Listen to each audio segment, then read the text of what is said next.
ಮನೆಗಳಲ್ಲಿ ಹೊರಗಡೆ ಹೋದಾಗ ಬಂದಾಗ ಮಕ್ಕಳ ಕಡೆ ಹೆಚ್ಚು ಗಮನವನ್ನು ಕೊಡಬೇಕು. ಅದರ ಸಲುವಾಗಿ ಒಂದು ಸಭೆಯನ್ನು ನಾವು ಕರೆದಿರೋದು.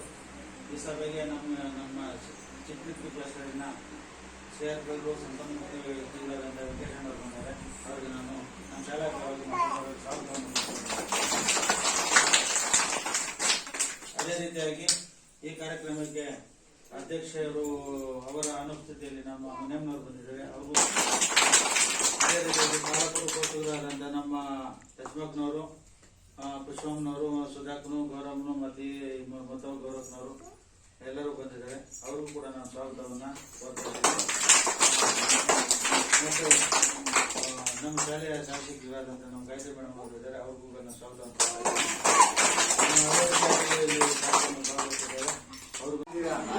ಇಷ್ಟೆಲ್ಲ ಸೌಕರ್ಯಗಳು ಕೊಡ್ತಾ ಇದ್ದಾರೆ. ಟೀಚರ್ಸು ಮತ್ತೆ ಊರಿನವರು ಎಲ್ಲ ಸಪೋರ್ಟ್ ಚೆನ್ನಾಗಿ ಕೊಡ್ತಾರೆ ಓದೋದಕ್ಕೆ. ಹಾಗಾಗಿ ನೀವೆಲ್ಲ ಚೆನ್ನಾಗಿ ಓದಿ ಒಳ್ಳೆ ಆಫೀಸರ್ಸ್ ಆಗಬೇಕು ನೀವು, ಗೊತ್ತಾಯ್ತಾ? ಅದ್ರ ಜೊತೆಗೆ ತಂದೆ ತಾಯಿಗೆ ಒಳ್ಳೆ ಹೆಸರು ತರಬೇಕು, ಒಳ್ಳೆ ಮಕ್ಕಳು ಅನ್ಸ್ಕೋಬೇಕು ನೀವು. ಓಕೆ, ಥ್ಯಾಂಕ್ ಯು ಮಕ್ಕಳೇ. ಗಾಂಧೀಜಿ ಹೇಳಿದ್ದಾರೆ, ಮಧ್ಯರಾತ್ರಿನಲ್ಲಿ ಒಂದು ಹೆಣ್ಣು ಓಡಾಡುವಷ್ಟು ಬಂದಾಗ ಅದು ನಮ್ಗೆ ನಿಜವಾದ ಸ್ವತಂತ್ರ ಅಂತ, ಒಬ್ಳೆ ಓಡಾಡುವಂತ ಕಾಲ ಅಂತ. ಇವಾಗ ಹಗ್ಲೊತ್ತೆ ಓಡಾಡಕ್ ಆಗ್ತಾ ಇಲ್ಲ, ಆ ತರ ಪರಿಸ್ಥಿತಿ ಇದೆ. ಹಂಗಂತ ನಮ್ಗೇನ್ ಅಪರಿಚಿತರಿಂದ ಮಾತ್ರ ಆಪತ್ ಬರುತ್ತೆ ಅಂತ ಹೇಳಕ್ಕಾಗಲ್ಲ. ಸಾಮಾನ್ಯವಾಗಿ ಎಲ್ಲ ಮಕ್ಕಳ ಮೇಲೆ ದೌರ್ಜನ್ಯಗಳು ನಡೀತಾ ಇರೋದೆಲ್ಲ ಗೊತ್ತಿರೋರಿಂದಾನೆ. ಎಲ್ಲಿಂದನೋ ಬಂದವ್ರೇನು ನಮ್ಮ ಮಕ್ಳೇನು ಹೊರಗಡೆ ಎಲ್ಲೋ ಹೋಗಲ್ಲ, ನಮ್ಮ ಮನೆ ಶಾಲೆ ಮತ್ತೆ ಹಳ್ಳಿನಲ್ಲೇ ಇರ್ತಾರೆ. ಅವ್ರಿಗೇನಾದ್ರೂ ತೊಂದರೆ ಆಗ್ಬೇಕಂದ್ರೆ ಪರಿಚಯದವರಿಂದನೇ ಜಾಸ್ತಿ ಆಗ್ತಾ ಇರೋದು. ಅದ್ರಿಂದ ನಮ್ ಪರಿಚಯ ಇದ್ದಾರೆ ಬಿಡು ಅಂತ ನೀವು ಮಕ್ಕಳನ್ನ ಯಾಮಾರಂಗಿಲ್ಲ ಅಲ್ವಾ? ಅಪ್ಪ ಅಮ್ಮನೂ ಅಷ್ಟೇ ಗಮನಿಸ್ತಾ ಇರ್ಬೇಕು.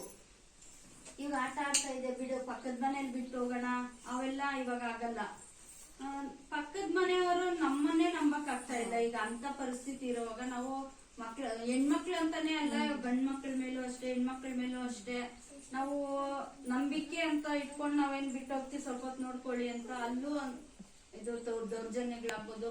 ಮಕ್ಳು ಹೇಳ್ಕೊಳಕ್ ಆಗಲ್ಲ, ಏನಾಗಿದೆ ಅಂತಾನೆ ಗೊತ್ತಿರಲ್ಲ ಅವ್ರಿಗೆ. ಪಾಪ ಮಕ್ಳು, ನಮ್ಮ ಚಿಕ್ಕಪ್ಪ, ನಮ್ ದೊಡ್ಡಪ್ಪ, ತಾತ ಏನೋ ಗೊತ್ತಿರಲ್ಲ, ಹೇಳ್ಕೊಳೋದಿಲ್ಲ. ಅವ್ರೇನಾಗ್ತಾರಂತೆ ಮುಂದೆ ಹಂಗೆ ಮಾನಸಿಕವಾಗಿ ವಿದ್ಯಾಭ್ಯಾಸದಲ್ಲೂ ಅವ್ರೇನಾಗ್ಬಿಡ್ತಾರೆ, ಹಿಂದುಳಿದ್ಬಿಡ್ತಾರೆ, ಮಾತಾಡಲ್ಲ. ಇವಾಗ ನಮ್ ಟೀಚರ್ಸ್ ಇಂದನೂ ಆಗ್ಬೋದು, ಯಾರಂತ ನಾವ್ ಹೆಸರಿಟ್ಟು ಹೇಳಕ್ಕಂತೂ ಆಗಲ್ಲ. ಅದಕ್ಕೆ ಏನಂದ್ರೆ ಮಕ್ಕಳಿಗೆ ಸ್ವಲ್ಪ ಅದ್ರ ಬಗ್ಗೆ ಅವೇರ್ನೆಸ್ ಗೊತ್ತಿರ್ಬೇಕು, ಜಾಗೃತಿ ಮೂಡಿಸಿದ್ರೆ ಅವ್ರಿಗೆ ಅವ್ರ ಸಮಸ್ಯೆ ಇರುತ್ತೆ, ಅವ್ರು ಅಟ್ಲೀಸ್ಟ್ ಹೇಳ್ಕೊಂತಾರೆ ಹಿಂಗ್ ಮಾಡಿದ್ರು ಅಂದಾಗ ನಿಮ್ಗೆ ಅರ್ಥ ಆಗ್ಬಿಡುತ್ತೆ. ಯಾರಾದ್ರೂ ಮಗುನ್ ಮಾತಾಡ್ಸೋವಾಗ ಮುಟ್ಟೋವಾಗೆ ಗೊತ್ತಾಗ್ಬಿಡುತ್ತೆ.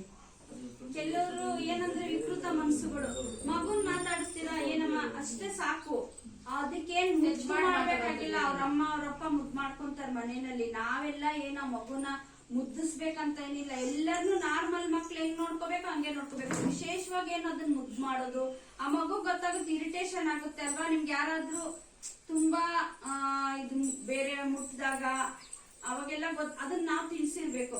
ಉದಾಹರಣೆಗೆ ಮಕ್ಕಳನ್ನ ಮುದ್ದು ಮಾಡ್ತಾರೆ, ಕೆನ್ನೆ ಹಿಂಗ್ ಅಂತಾರೆ, ಓಕೆ ಗುಡ್ ಬಾಯ್, ಅಥವಾ ನಾವು ಟೀಚರ್ಸ್ ಬೆನ್ ತರ್ತೀವಿ, ಓಕೆ. ಅಷ್ಟು ಬಿಟ್ಟು ಅವರ ಖಾಸಗಿ ಅಂಗಗಳನ್ನ ಮುಟ್ಟೋದಾಗ್ಲಿ ಎಲ್ಲ ಕೇಳಕ್ ನಿಮ್ಗೂ ಬೇಜಾರ್ ಅನ್ಸುತ್ತೆ, ಹೇಳಕ್ ಮುಜುಗರ ಇರ್ಬೋದು.